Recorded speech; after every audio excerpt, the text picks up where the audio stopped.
Dragan Čedikovski, morda najprej odpoved včerajšnje tekme. Verjetno ni lahko tako za igralce, ki cel teden čakajo tisto nedeljo in potem je tekma odpovedana.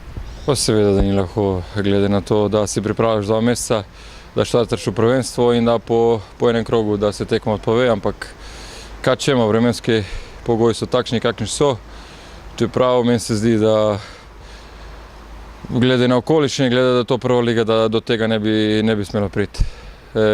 Jaz razumem, da se nekaj takega zgodi, kot je bila pokalna tekma v Ljubljani, da je v eni uri napadlo 10 cm snega, ampak vsi imamo čas spucati, tako smo mi pripravili igrišče, ampak ni moje, da razlagamo o tome, ljudi na višji nivo govorili o tem. Danes ste potem odigrali tekmo s Triglavom, na koncu sicer poraz z 1-2, kako ste zadovoljni?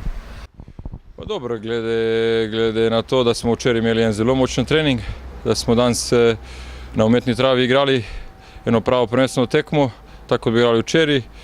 Glede na rezultat ne moramo biti zadovoljni, glede na igru, glede na to, da smo vsi dobili priložnost. Bilo je dokaj dobrih stvari, pač zgodilo se naše 2 napake, 2 gola smo dobili. Zgodi se, ne morem nič drugega reči, kot da je bilo dosti dobrih stvari.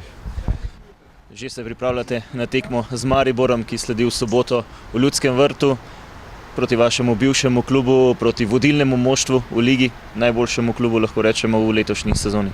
Pa to so najlepše tekme.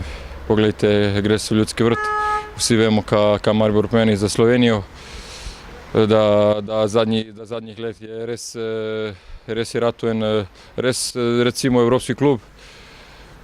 In take tekme, to je užitek za igrati, predvsem za mene, ker imam rad te tekme, imam pomembne tekme in upam, da bi dosti mladih bojo izkoristili priložnost na velikem prizorišču in da se bojo pokazali v pravi luči.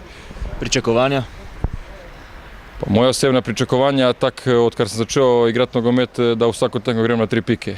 Igramo 11-11 oziroma 14-14, če je boljši, si damo roko, pa gremo gor. Ne bom rekel, da gremo zdaj 100% zmagati, gremo zmagati, bomo dati vse od sebe, prvo to. In če bomo pravi, v kar jaz verjamem, lahko se vse zgodi. Najlepša hvala, srečno. Hvala tudi vam.